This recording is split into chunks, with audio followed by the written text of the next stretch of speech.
There's two fundamental things a disciple must understand for his life with God. Есть две фундаментальные вещи, которые каждый ученик должен понимать касательно своей жизни. He must know what God offers to him, Он должен осознавать, что Бог предлагает and he must know what is expected from him. со своей стороны и что Бог ожидает от него со своей. And when these two things come together in his life, there will be changes and there will be fruit.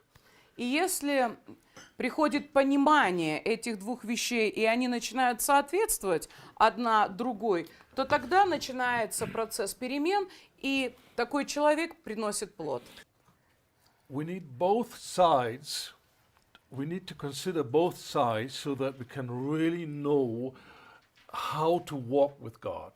И нам нужно понимание этих двух составных для того, чтобы знать, как нам двигаться с Богом. And we need to teach this disciple to see those two areas in his life. И мы должны помогать нашему ученику именно видеть эти две составляющие. And people tend to fall into extremes. They either concentrate on one side or they concentrate on the other side. И понимаете, что происходит? Очень часто люди, они начинают налегать на одну из сторон, что приводит к неправильному балансу. If they only consider what God offers to them, they will be very excited. Если с одной стороны люди концентрируются только на том, что Бог нам предлагает, But at the same time, very passive and lazy.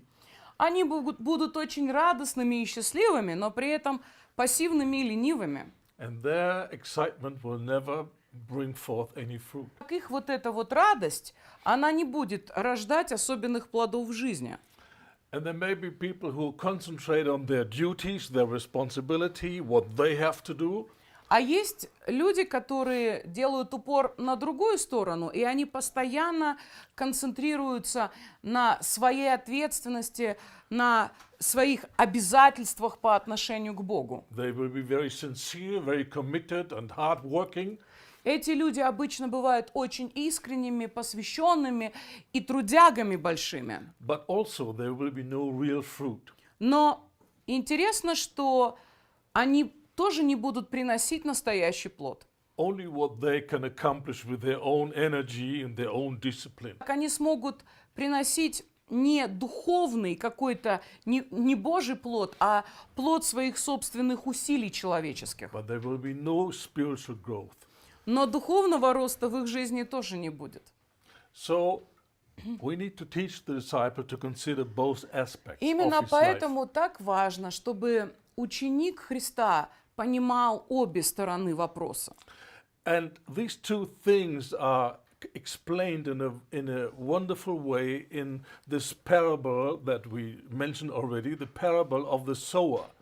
И это все самым замечательнейшим образом объясняется в притче Иисуса, о которой мы с вами уже говорили. Это притча о сеятеле. And Jesus compares spiritual life to farming. И духовную жизнь Иисус в этой притче сравнивает с сельским хозяйством.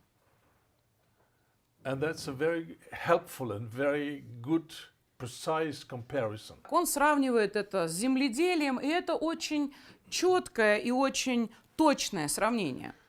See, the farmer is well aware of the fact he can work as hard as he wants if there's no life in the seed that he's sowing. It will be all in vain. Например, с одной стороны, человек, который что-то сеет, да, он земледелец, он отлично понимает, что он может до 7 потов работать и прилагать массу усилий, но если семя, которое он посеет, не содержит в себе жизни, то его труд будет тщетным. He can plow the ground, remove the stones, and sow the seed.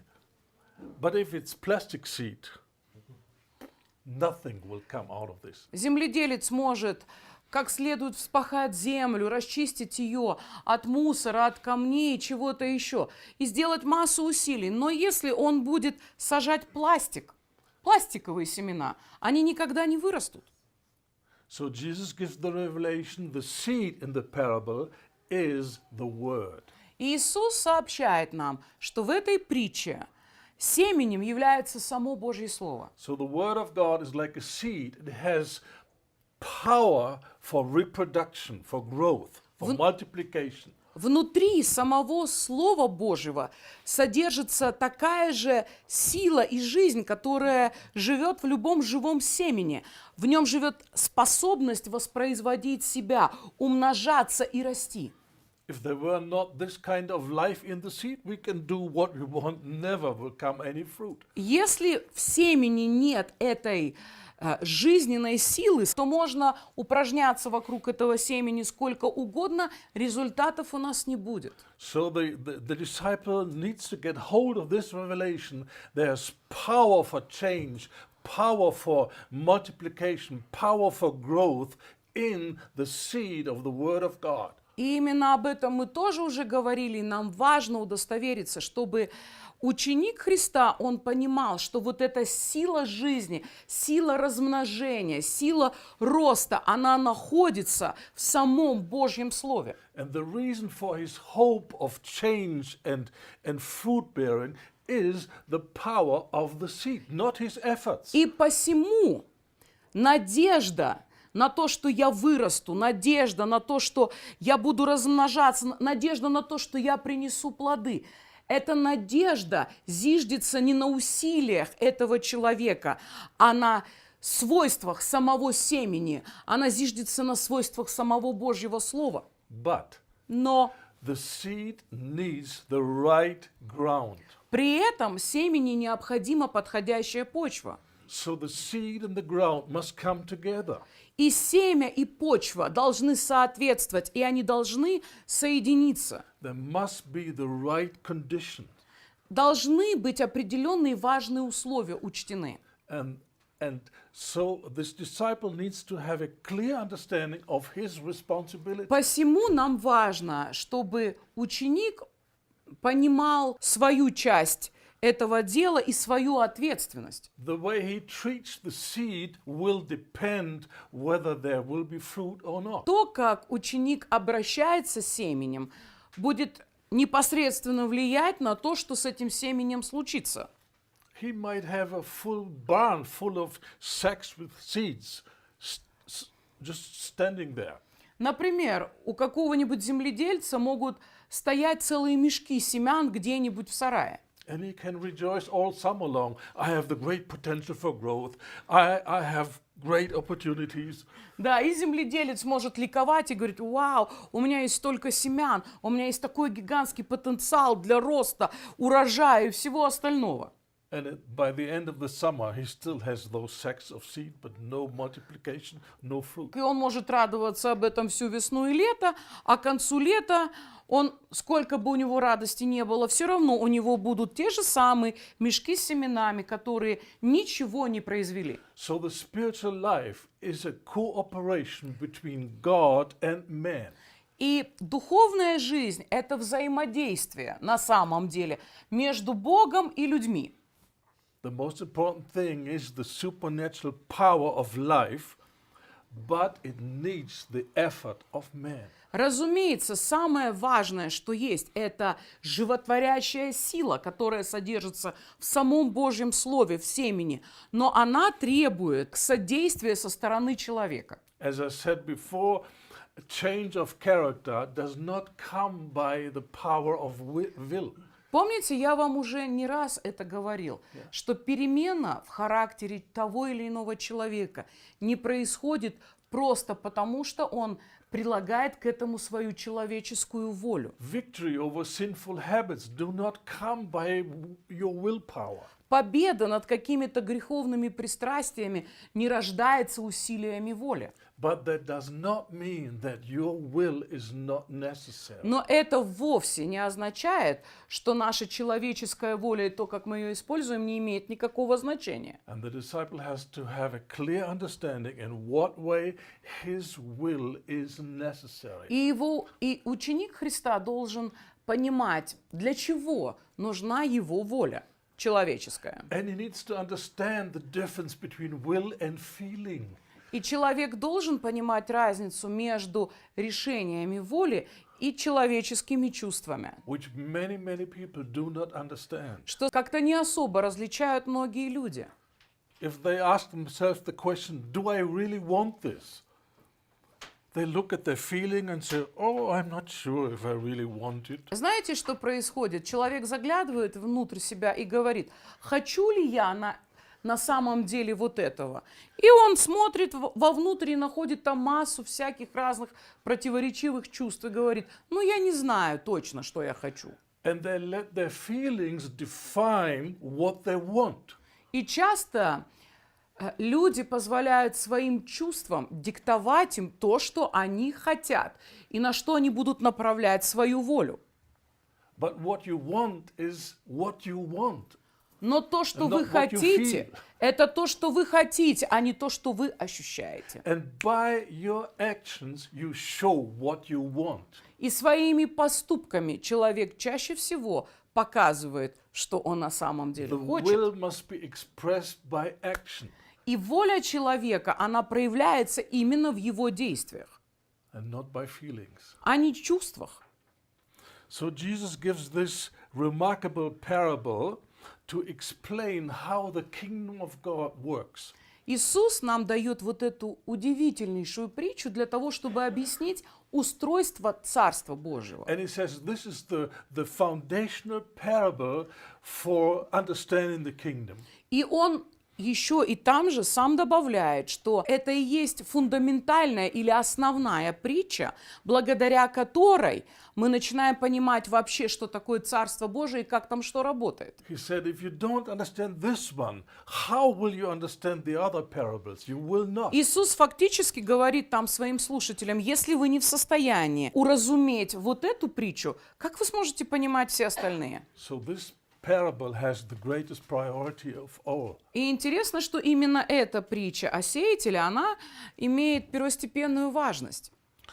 So we need to teach this and we need to encourage the disciple to think about it and pray about it and then let him find out what he wants to do with this. Когда важно, чтобы ученик Христа, любой, смотрел на эту притчу, он с вниманием к ней отнесся, чтобы он молился о тех принципах, которые там написаны, и в конечном счете решил для себя, что он вообще с этим совсем будет делать. And this parable is about the word and the heart. И вся эта притча рассказывает о Слове Божьем и о сердце человека. Nothing else. И ни о чем The другом в word реальности. and the heart. Это Слово и сердце. And if the heart is properly responding to the word, fruit will be there.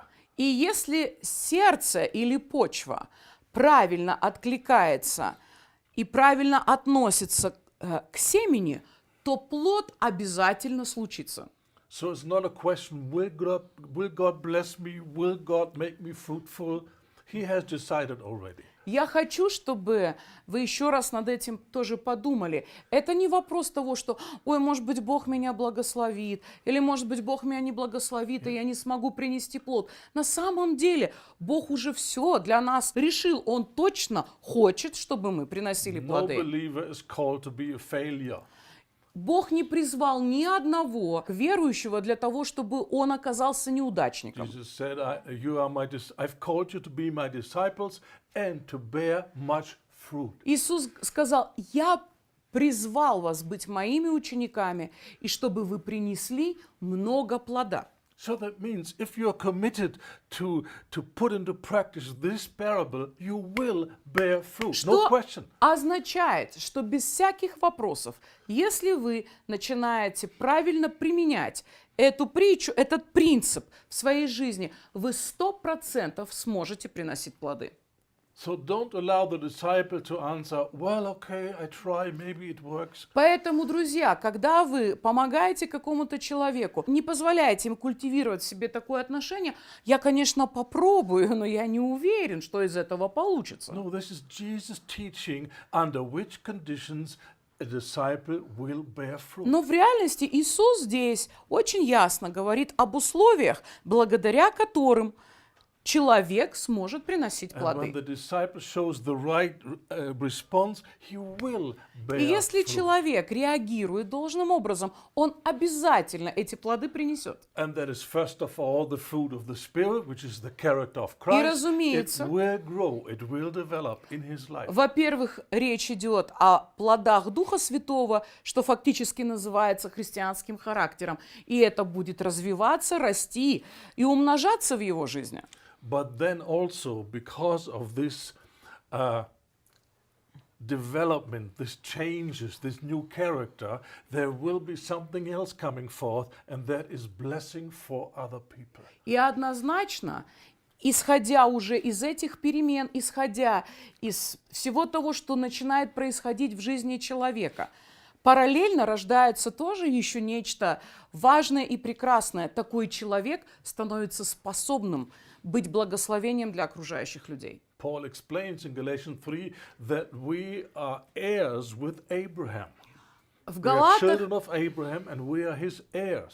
в Галатах, в 3 главе, Павел объясняет нам, что мы все являемся с вами потомками нашего духовного отца Авраама и сонаследниками, наследниками его. And we receive the blessing of Abraham. И что каждый из нас должен получить это наследство Авраама. And that is the most powerful thing that can ever be said of your life. И принять благословение Авраама – это, пожалуй, одна из величайших вещей, которые вообще можно сказать о жизни человека.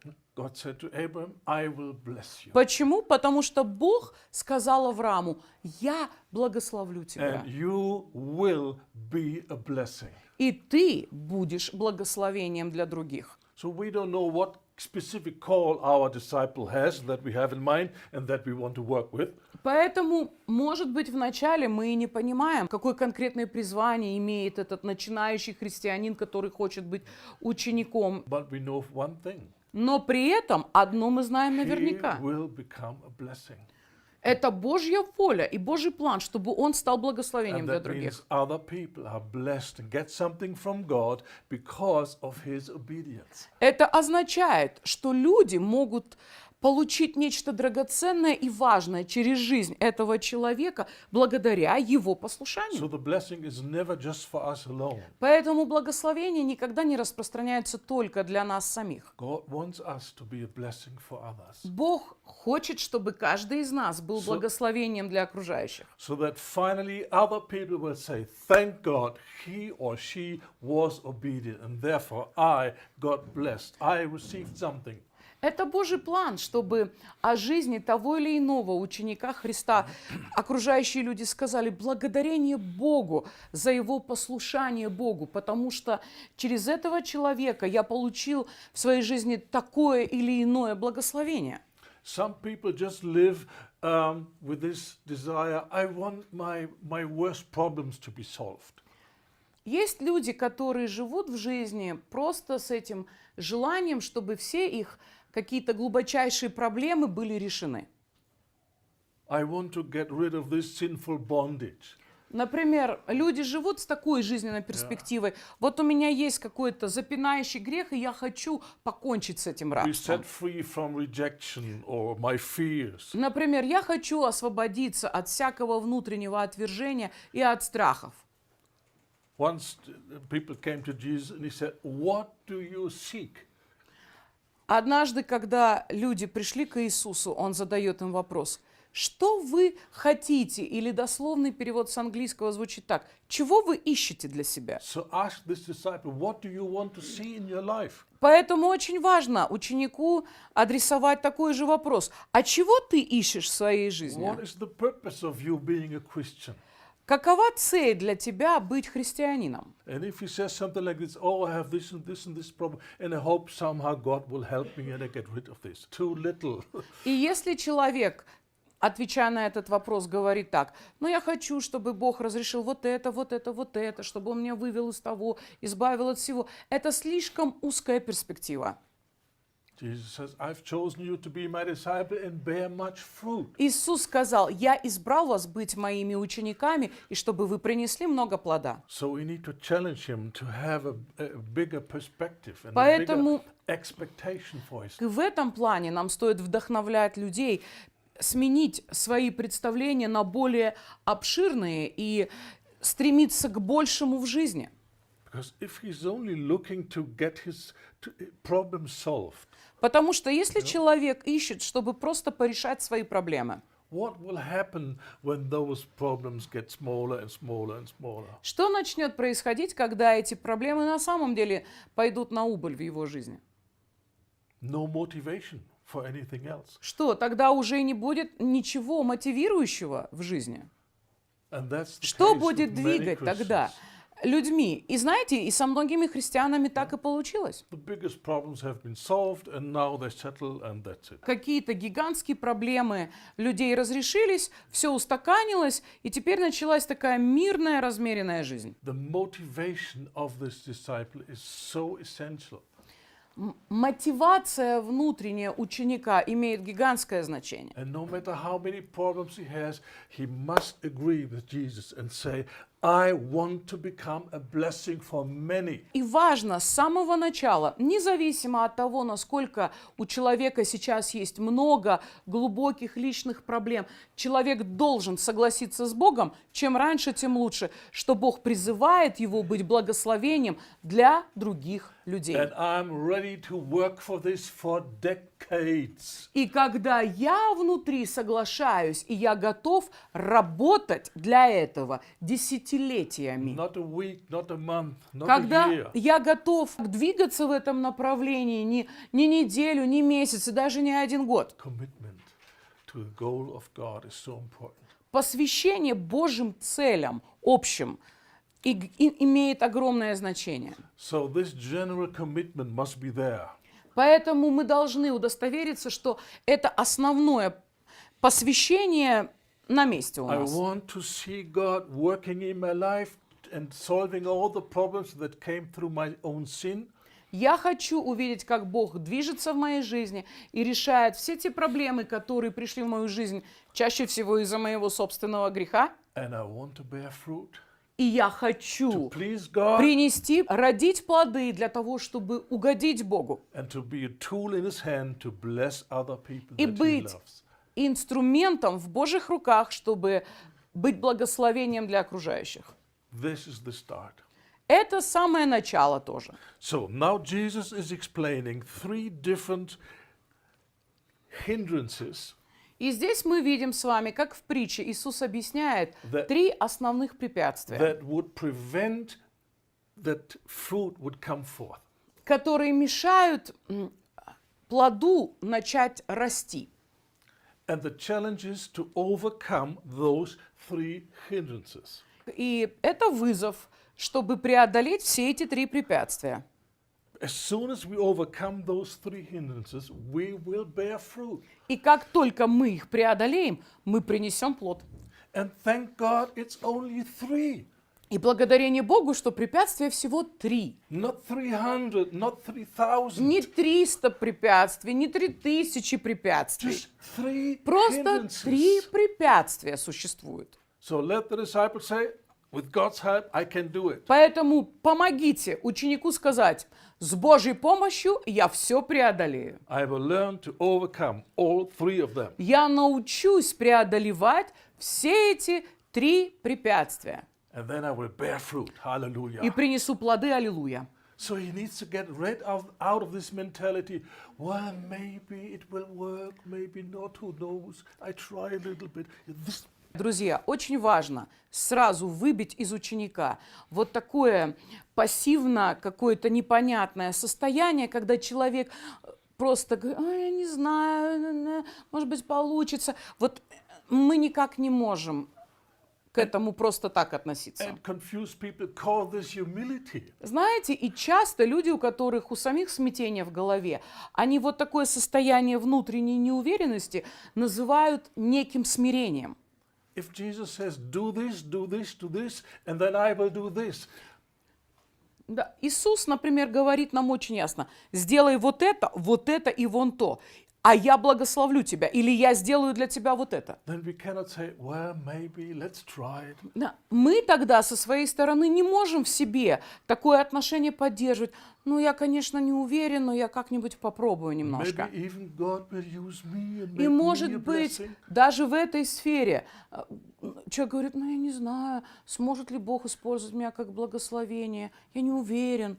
This is a religious mindset. It's false humility. It's doubting the words of Christ. Это религиозный дух лжесмирения и на самом деле внутреннее сомнение в Слове Божьем. And there are people, they are so full of false humility and they are so in love with this. И, кстати, есть столько людей, которые живут в этом лжесмирении и просто обожают это и самолюбуются. And they don't see that this is nothing else than religious rebellion. И как будто бы не понимают, что это не что другое, а обыкновенный религиозный бунт. Because Jesus is talking about reality that he plans to bring into our life. Потому что Иисус нам говорит о реальности, которую Он хочет производить в нашей жизни. So now let's look at those three Итак, давайте hindrances посмотрим с вами на эти три препятствия, and explain them and find out how we can overcome them. порассуждаем над тем, что они из себя представляют, как нам их преодолеть, эти препятствия. And as he says in this parable, the first hindrance is that Satan is stealing the word. И как здесь написано, первое препятствие заключается в том, что дьявол крадет слово. The word falls on stony ground and it's stolen immediately. Там написано, что семя попадает в какой-то момент времени на каменистую почву, и как только оно туда попадает, его мгновенно крадут. So that means it's the first responsibility to make sure that the devil does not steal the word. Посему логически понятно, что наша первая с вами ответственность заключается в том, чтобы не дать дьяволу украсть Слово Божие. The disciple must fight to keep the word. Ученик должен сражаться за то, чтобы это слово у него никуда не делось. And by the grace of God, he can overcome the devil. He can prevent the devil from stealing the И word. благодарение Богу, что по благодати Божьей он может сделать так, что дьяволу не удастся это слово отнять. Yes, without the grace of God, the devil is much wiser and much stronger. Да, если мы не будем брать в расчет Божью благодать, дьявол значительно хитрее и сильнее нас. But Это we are правда. children of God, and God is on our side. Но And мы- with God, we can overcome the devil. Божьи дети, и с Богом на нашей стороне мы можем победить дьявола. And we can stop him from doing his illegal activities in our life. И мы можем помешать ему заниматься вот такими своими грязными делами в нашей жизни. As I said already, submit to God and resist the devil, and he will flee from you. Снова говорю вам это чудесное обещание. Покоритесь Богу, противостаньте дьяволу, и он убежит от вас. If we do our part, the devil will do his part. Если мы со своей стороны сделаем то, что требуется от нас, дьявол со своей стороны тоже будет вынужден сделать так, как ему надо. We submit to God, we resist the devil, and he flees. This is Мы смиряемся перед Богом, покоряемся Ему, противостоим дьяволу, и дьявол бежит. so we need to make sure that the word that we receive by Bible study or in a message is not stolen. Друзья, важно удостовериться, что то слово, которое мы получаем от Бога через воскресную проповедь или через наше личное изучение Писания, это слово не должно быть украдено. And by thinking about this parable, I found two ways how the word will be stolen. И когда я думаю над этой притчей, я вижу, как часто дьявол двумя способами крадет слово. And number one, we touched already a little bit.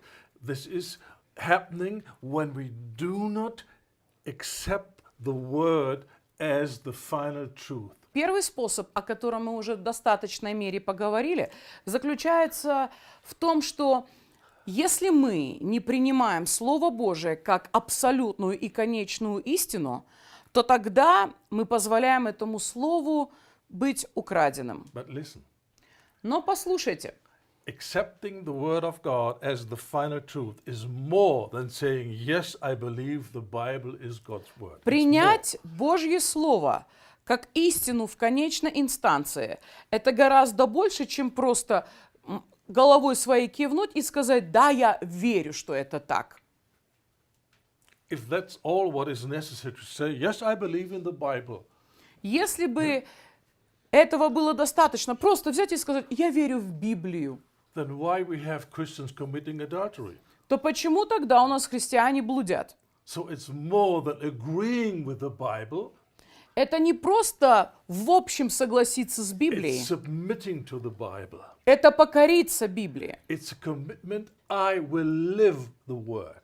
это посвятить себя на то, что я буду жить с этим I will словом. do the Word. Я буду это слово исполнять. I will show with my life that this Word is true. И я докажу своей жизнью, что это слово подлинно. And therefore, I not just say amen during the preaching, Именно поэтому я не просто сижу и говорю «Аминь» на проповеди, and then go out and continue my old life with my own ideas. а потом иду за пределы, например, собрания и просто живу в этой жизни так, как я считаю правильным, в соответствии со своим пониманием. If the Word is true, then it's true on Monday. Если это слово подлинно и истинно, оно не теряет свою истинность по понедельникам Then уже. it's true at work. Тогда это слово истинно и на моем рабочем Then месте. it's true when I sit in front of the computer on the Тогда internet. это слово истинно даже когда я в интернете сижу за Or компом. sit with my friends. Или я сижу со своими друзьями где-то. If the Word is true, Если это слово истина, I agree and I submit to the Word. я соглашаюсь и я покоряюсь этому слову. And this is how it starts. И начинается это вот с чего. If the Word is the truth, Если слово – это истина, I carefully go through the Word and find out how God sees, how God defines things.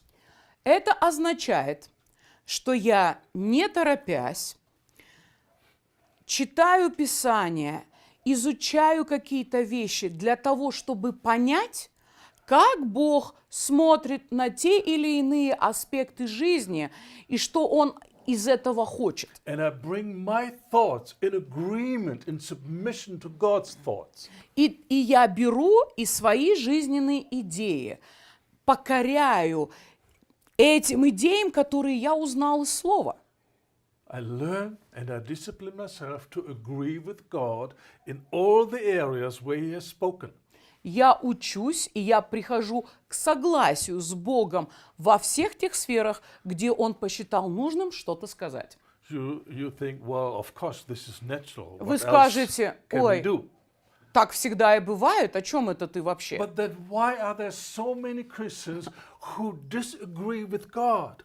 А почему тогда есть такое большое количество христиан, которые не согласны с Богом по разным вопросам? They have a picture of God which is not the picture that God shows of Himself in the Bible. Начиная с образа самого Бога, у них есть какие-то свои боги, которые никак не соответствуют тому, что Бог говорит о себе в Библии. So, for example, you teach on forgiveness, Например, ты учишь людей о прощении. and you teach if you don't want to forgive, God will not forgive you. И ты говоришь, если ты не простишь, ты откажешься прощать каких-то людей в своей жизни, сам Бог не даст тебе своего прощения. If you resist the commandment to forgive, God will even put you in prison. Более того, в Писании написано, что если ты будешь этому сопротивляться, Бог возьмет тебя и поместит тебя в тюрьму. And will send demons into your life to torture you. И Он пошлет демонов, которые будут мучить тебя в этой темнице.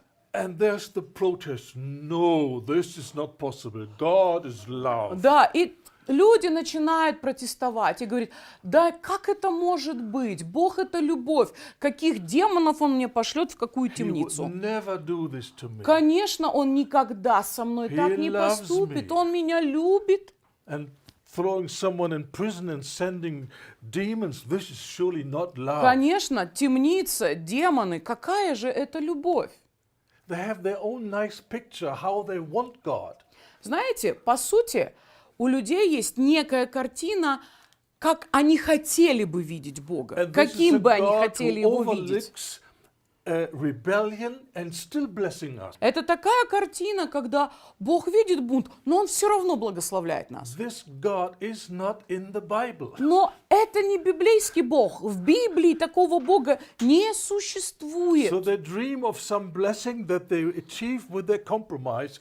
This is not the reality. И когда люди мечтают получить благословение посреди своего какого-то компромисса, и когда они живут не так, как должно, таких вещей не существует в Библии просто. This is just one example. И это всего лишь один из многих We could примеров. find many more. К сожалению, этих примеров много можно And people say, рассказывать. yes, I know what the Bible says, but... И люди регулярно говорят, я, конечно, знаю, что там в Библии написано, но I know better. я-то лучше знаю. God is love. Бог — это любовь, любовь. I say, this is the wrong pronunciation. И я им говорю, ты неправильно это произносишь. You must say, God is love. Знаешь, это Бог есть любовь. So if you want to find out what is love, then look at the Bible. И See если- how God is treating people. This is love. И если ты хочешь понять сущность любви, пойди к библейскому Богу и посмотри, как Он относится к людям в тех или иных ситуациях, и это будет полным проявлением любви. There are countless Christians who see Jesus disputing and confronting the Pharisees, and they do not believe that this is love. They do not believe. Если бы вы посмотрели на большое количество христиан, которые есть, они знаете, что делают? Они смотрят, например, на Иисуса, который очень жестко разговаривает с фарисеями, который говорит им всякого рода неприятные вещи. Когда они это читают, они не верят, что это проявление любви. Maybe they would not resist with their words. Maybe they would not say, this cannot be love. Может быть, они не станут об этом говорить и говорить, ну вот тут, как Иисус себя повел, это явно не любовь.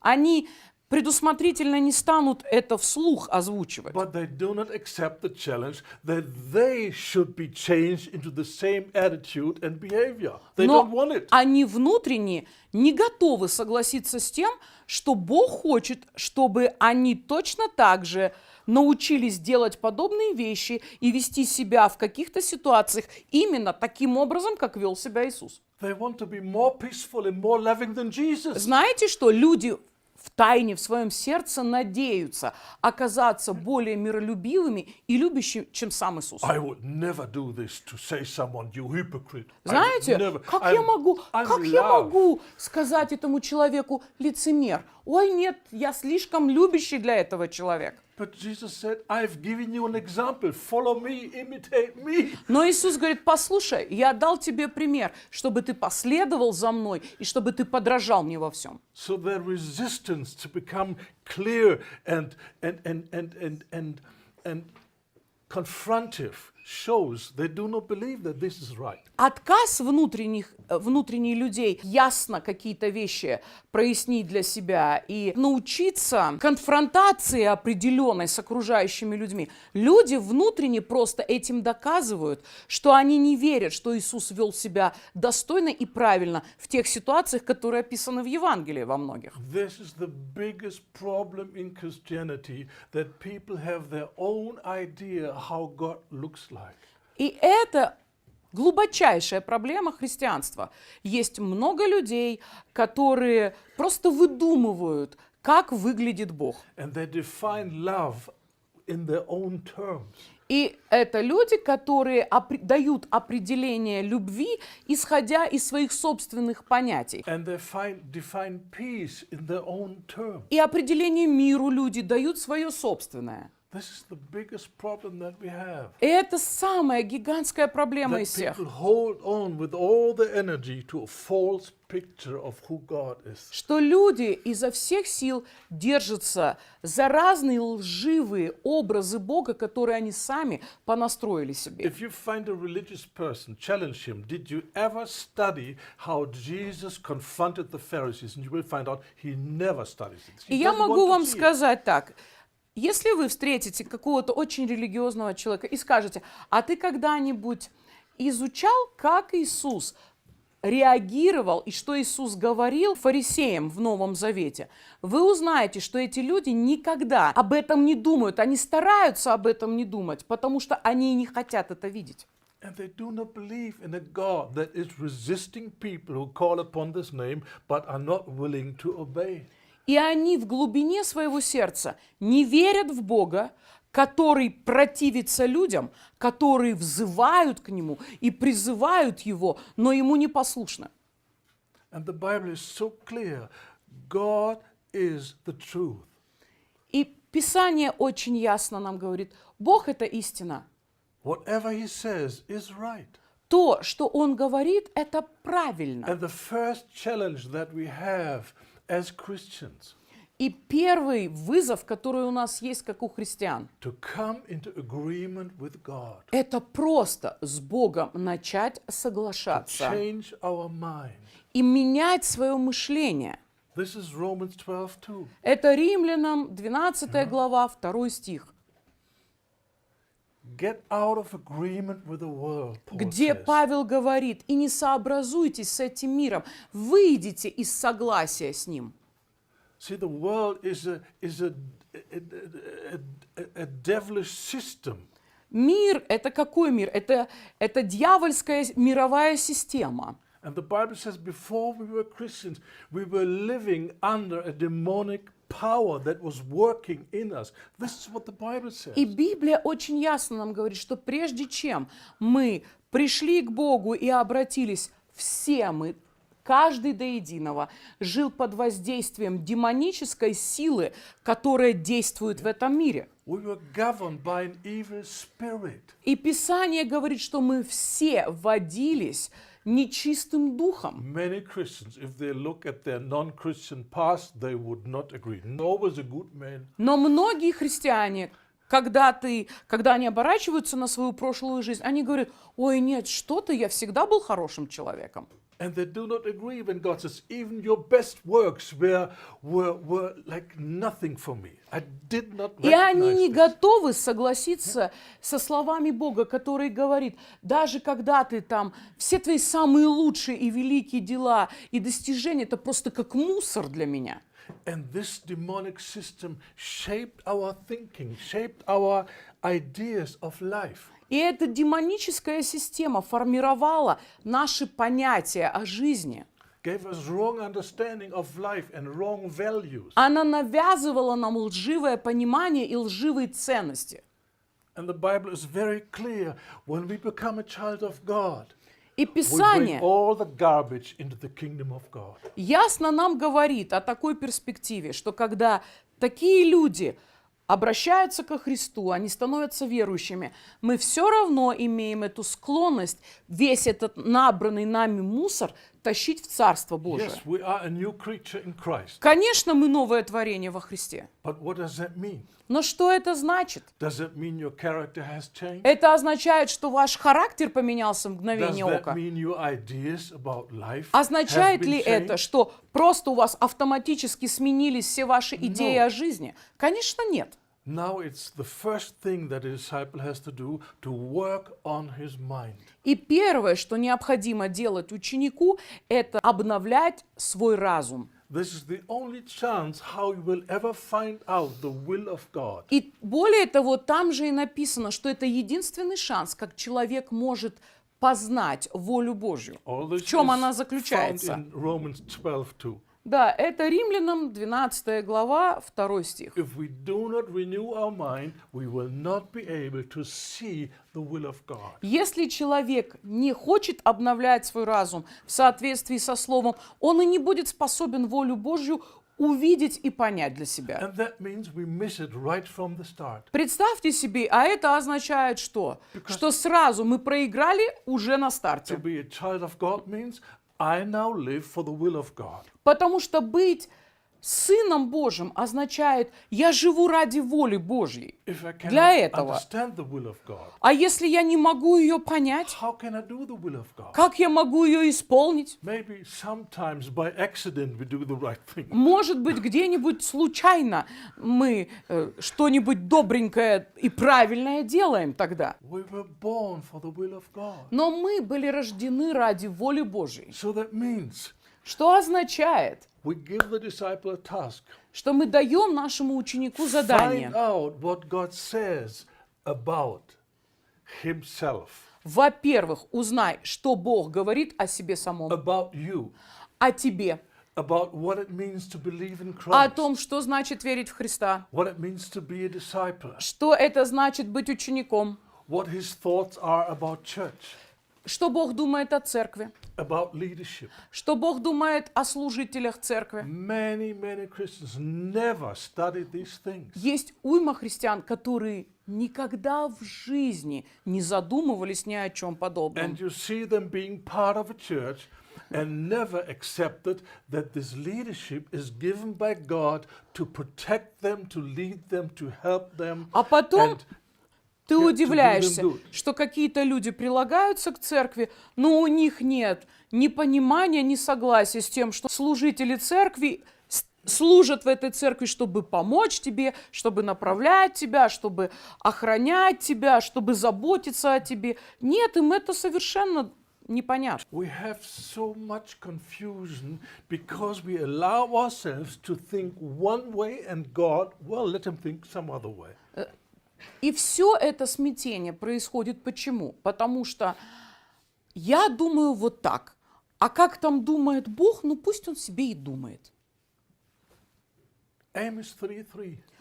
Амос 3:3. How can two Как walk together могут двое пойти, не согласившись unless предварительно? they agree first? Как могут двое куда-то вместе пойти, если у них с самого начала нет согласия? I mean, this is just common sense. И это обыкновенный здравый смысл. You want to go right, I want to go left, we cannot go together. Если ты хочешь направо, а я налево, мы никак вместе пойти не сможем.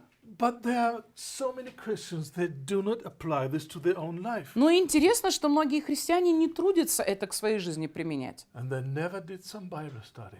Они просто не трудятся что-то из Библии узнать для They are себя. Christian for years and decades. Они ничего там не изучают, они десятилетиями христиане. And they never did their homework. Но они домашним заданием своим не And занимаются. if a church is full of such people, how can this work? И если церковь у нас заполнена именно такими людьми, куда мы все придем? It cannot and it does not. Из этого ничего не выйдет, потому что оно даже потенциала такого не So a имеет. New Testament church consists of disciples. Итак, новозаветная церковь, она состоит из учеников. So if someone wants to join the church, he becomes a disciple, not a church visitor. Поэтому, когда человек хочет стать частью церкви, он не становится, во-первых, посетителем или гостем. Такой человек сначала становится учеником. So task number 1, homework, you renew your mind. Итак, задание номер 1 для ученика – обновляй свой разум. Study the character of God. Изучай по Писанию, в чем заключается Божий характер. Study how he treats people. Посмотри на то, как Бог относится к людям. Why are there people that he would resist? Почему есть определенная категория людей, которым сам Бог сопротивляется? Why are there people that he would give grace to? Почему есть определенные люди, которым Бог посылает свою благодать? Of old Israel it said they could not get into their inheritance because they did not understand the ways of God. О древнем Израиле было сказано, они так и не смогли получить свое наследие, потому что они не понимали путей Бога. This is Hebrew 3:10.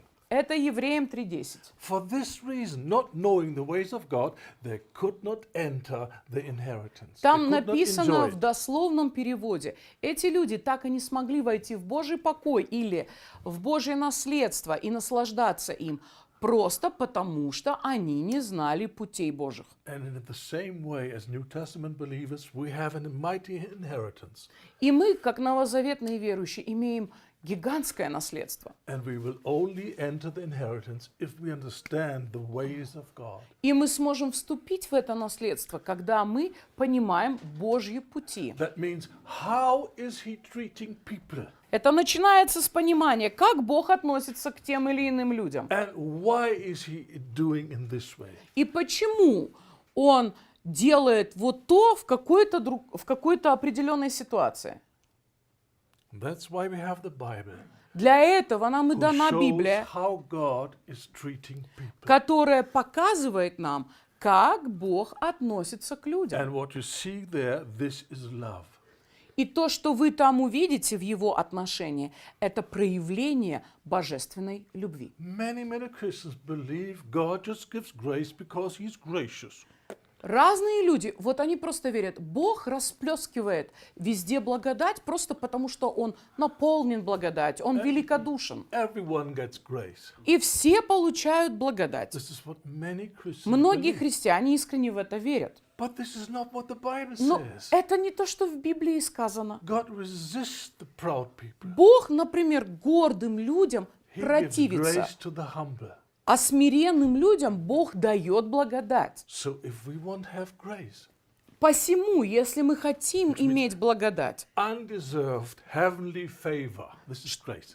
и благодать это что? Это незаслуженное небесное благоволение. We need to find out what is humility. Нам тогда придется узнать, что такое смирение. And we need to learn this lifestyle of humility. И нам важно будет научиться жить в смирении.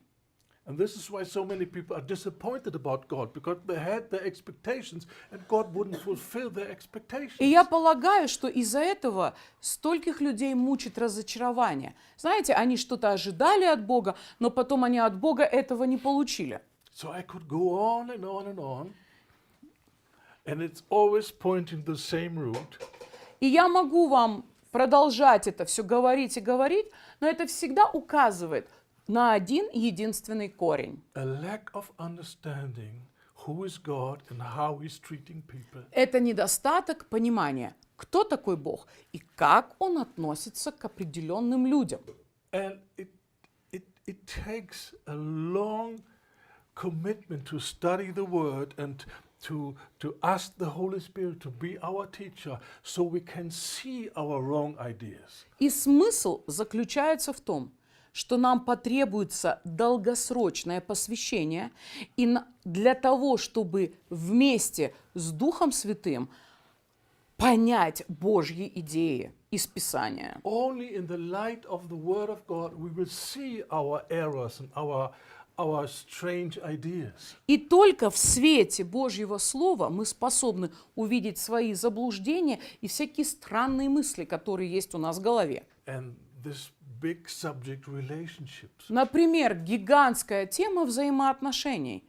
Не полов, а между братьями и сестрами. The behavior of many Christians shows they never studied relationships. Почему? Потому что, например, поведение различных людей в церкви просто доказывает, что они никогда не трудились над тем, чтобы понять, что Бог вообще думает по этому поводу. And they want to be gracious and want to give grace where God never would give grace. Знаете, есть, например, куча людей, которые хотят раздавать благодать в таких ситуациях, в которых сам Бог ее не раздает. So the need for changing the mind and bringing the mind in agreement with God. No matter what culture says and what your former pastor says or whoever. Это важный приоритет. Изменять свое мышление, независимо от нашей культуры, нашего воспитания и мыслей нашего предыдущего пастора. This is the challenge that we give to this disciple. Очень важно нас озаботить этим нашего ученика.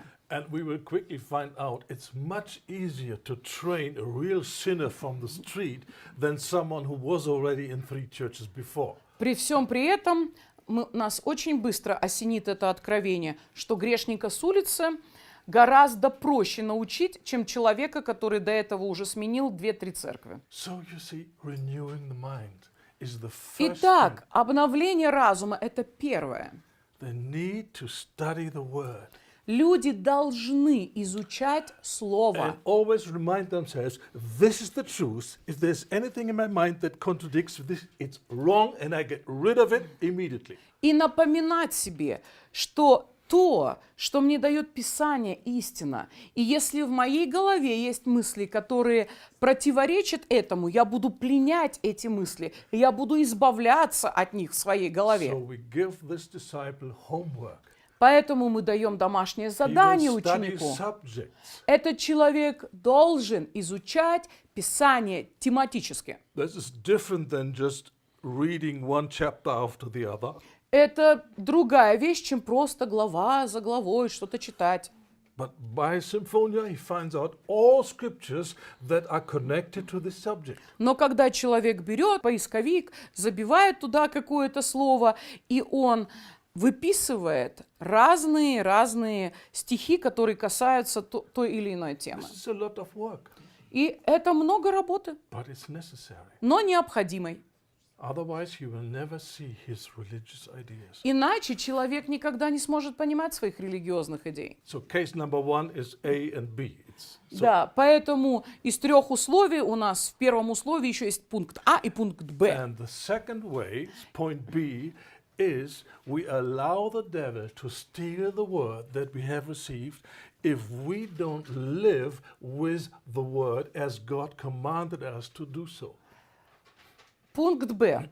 Второй способ, как дьявол крадет слово у людей, это когда люди не живут со словом так, как им заповедовал Бог. And if we study the word, what God says, what we should do with the word, then we find out it's much more than listening and reading.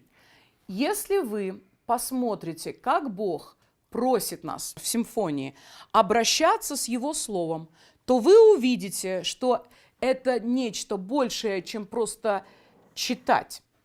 The key to success, the key to fruit is not just listening. И слушать. Для того, чтобы иметь плод и успех, мало просто слушать. But abiding in the word, Но очень важно в Слове пребывать. thinking about the word, Это означает важно над Словом taking time with размышлять, the word of God.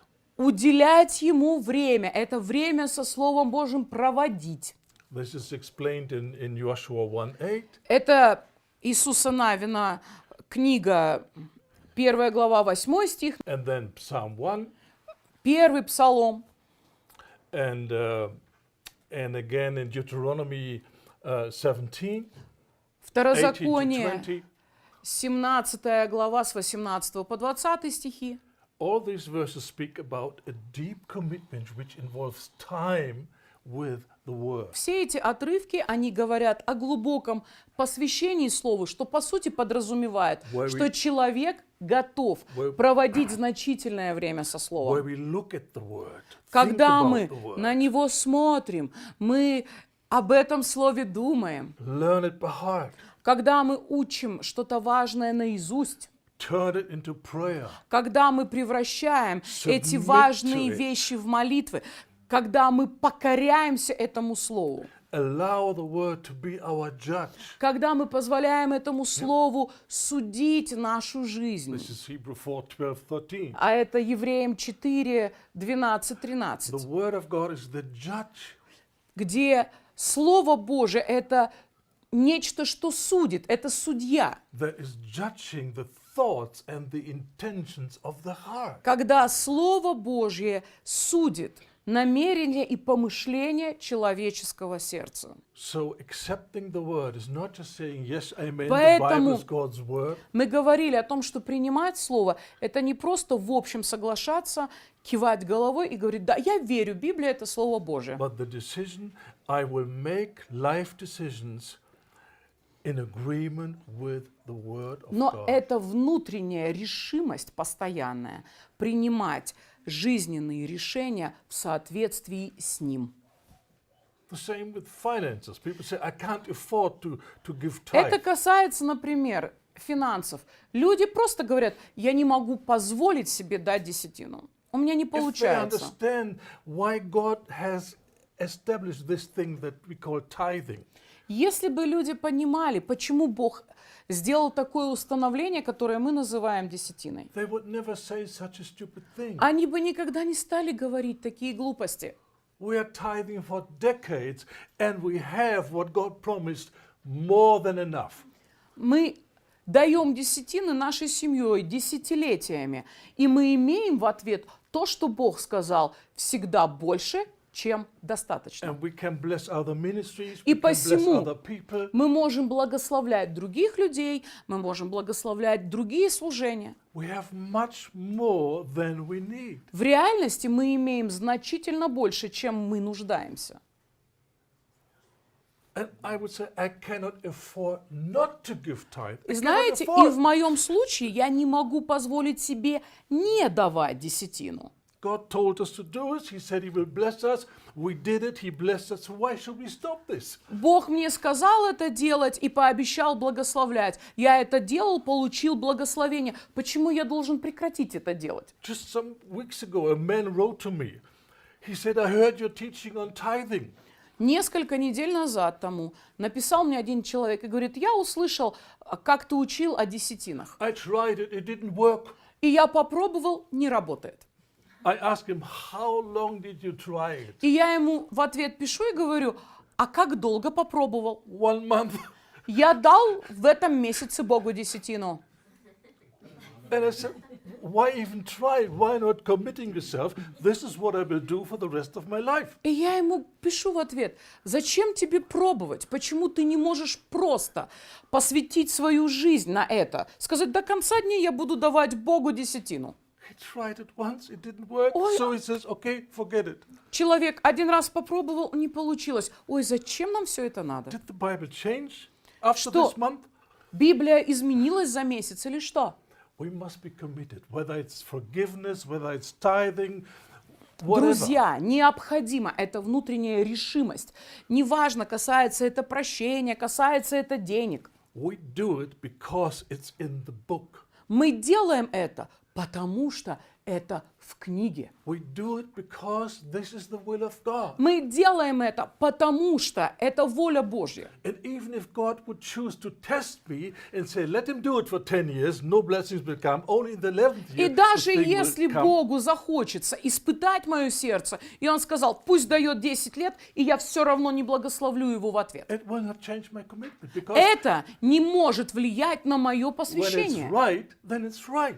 Потому что есть правильные вещи, и это делает их правильными. Это- Вот и все. And number one reason is I do it because he says I should do Почему? it. Потому что я делаю даже, во-первых, не ради самих благословений. Я делаю, потому что мой Бог мне так And сказал. even without experiencing that it works, I will do it for the rest of my life. И даже не пережив еще последствий, обещанных Богом, того или иного выбора, я все равно буду это делать до конца своих дней. Because I no longer do what benefits me, I do what is right. Потому что в этой жизни я больше не делаю то, что мне принесет выгоду и пользу. Я делаю вещи, потому что они правильны с точки зрения Бога. И все.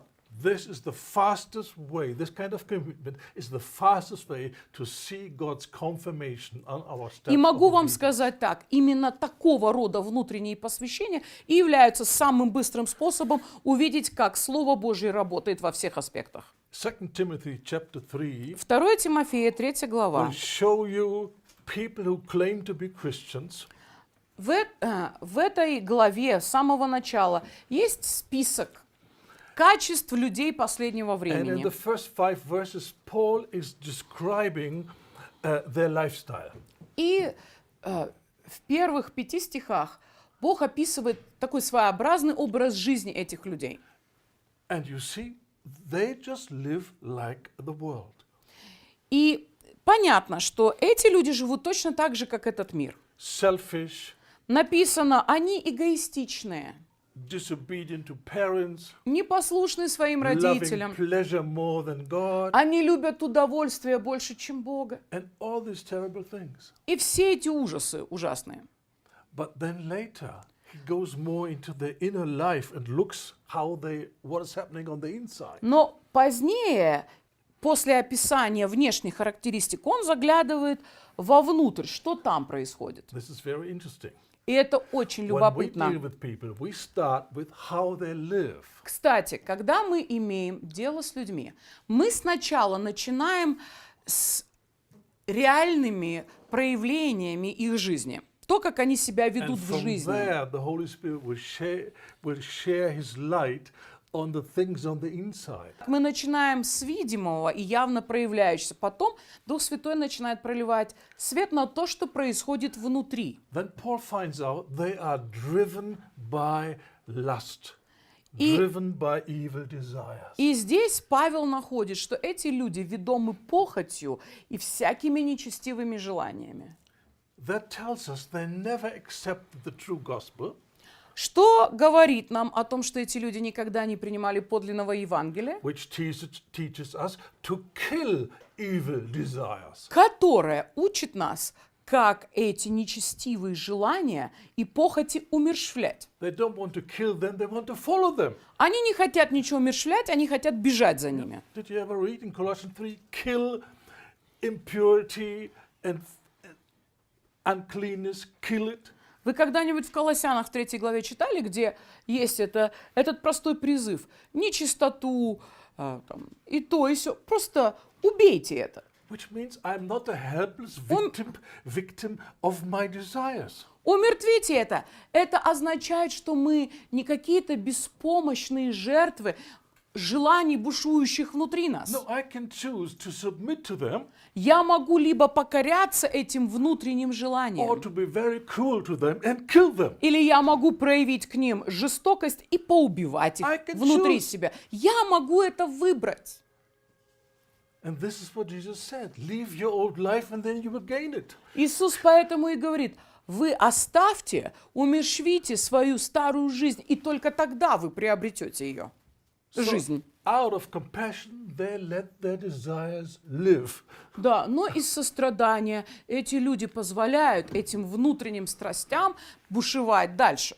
And then they sit in a counseling session and say, but don't you know that we are just humans? А потом они сидят, смотрят на тебя, когда ты пытаешься им послужить, они за помощью пришли, и говорят, ну разве вы не понимаете, я же всего лишь человек, мы же все всего лишь люди. What can I do if I Что have я these буду desires? делать? Что мне делать? Ну вот у меня такие желания есть. They never embrace the real gospel. Это значит, что люди не приняли Where God настоящего commands, Евангелия, Kill these things. где Бог повелевает и говорит, просто умерщвите.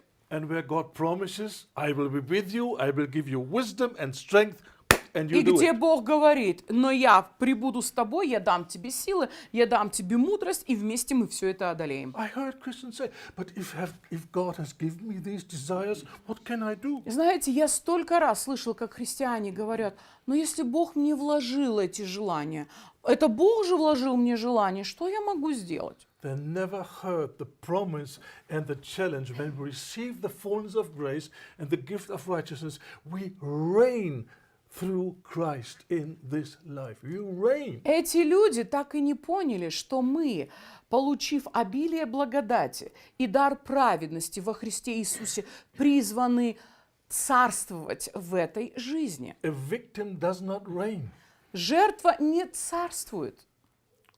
but they are so confused and so lost in their feelings. Но эти люди настолько смущены, они настолько потеряны в своих чувствах. But later on in this passage, finally, Paul comes to the root of the whole problem. Итак, мы возвращаемся к этому отрывку из Тимофея, где Павел подходит к корневой проблеме всего этого поведения. After he said, they are always learning, but they cannot come to the knowledge of the truth. Он говорит, это такие интересные люди, которые вечно учатся, но никогда не могут научиться и дойти до познания истины. Then he gives the final reason. А потом он говорит конечную, самую важную причину. Because they are resisting the truth. потому что они истине противятся. Of course, if we resist the truth, truth will not come to us. Конечно, если мы истине противимся, как она попадет к нам? Because we said already, we don't want it. Потому что мы ей уже сказали, я не хочу тебя, я не хочу. They can never come to the knowledge of the truth. Эти люди никогда не могут дойти до познания That истины. means they can never be set free. А это означает, раз они не могут познать истину, истина не может их Combine this with John освободить. 8, Если мы это 31, 32, все это соединим с Иоанна 8, 31, 32. you shall know the truth, and the truth will set you Познайте free. истину, истина сделает вас свободными. They will never come to the knowledge Эти of truth. люди никогда не могут дойти до познания истины. And they stay bound И to sin соответственно, and sinful habits for the rest of their Они life. остаются связанными грехами, различного рода нечестивыми привычками до конца дней. Вот и все. So here we have a powerful negative example to bow down to the truth and Мощный, но, and к сожалению, desire it. негативный пример, но который вдохновляет нас желать истину, стремиться к этой истине и обзаводиться ей всячески. Paul says people get deceived by religious spirits deceived because they have not accepted the love for truth. Например, Павел провозглашает и говорит, что люди бывают обольщены всякого рода демоническими религиозными вещами, какими-то доктринами, потому что эти люди не пришли к познанию истины, они не приняли любовь к истине. One of the most powerful gifts that God has for a believer is the love for the truth. И, кстати сказать, это один из самых великих и удивительных даров, которые у Бога есть для человека. Это дар любви к истине. Yes, as children of the devil, we didn't have any love for the truth. Конечно, будучи детьми дьявола, никто из нас истину не любил. And we can explain why this happened and why we would reject truth. И мы могли всегда объяснить, почему мы ее не принимали, и мы ей But сопротивлялись. now we are children of God. Но теперь мы дети Божьи. And the God who saved us is the truth. И Бог, который спас нас, это Бог истины. The Spirit that He sent to live with us and to help us is the Spirit of truth. И Дух, которого Он нам послал, чтобы Он жил и наставлял нас, это Дух истины. The scriptures that He gave us is the truth. Писание, которое Он нам оставил, это истина. So truth everywhere. Истина везде есть, в Боге. But there's still the resistance of the truth. Но при этом есть ей сопротивление внутреннее. Jesus says that people who want to do evil, they do not come to the light, so that their Иисус deeds сказал, will not become obvious or exposed. Что свет пришел в этот мир, но люди не идут к свету. Почему они не идут к свету? Потому что они не хотят, чтобы в свете их дела сделались явными, потому что дела у них злые. But we want to do the will of God. We want to please God. We want to love Him. Но мы-то с вами, мы хотим любить Его, мы хотим угодить Богу, мы хотим сделать Ему We want to be приятное. taught. Мы хотим, чтобы Он научил We нас want всему. the Spirit to lead us into all truth. Мы хотим, чтобы Его Дух наставлял нас на всякую истину. There's only one way.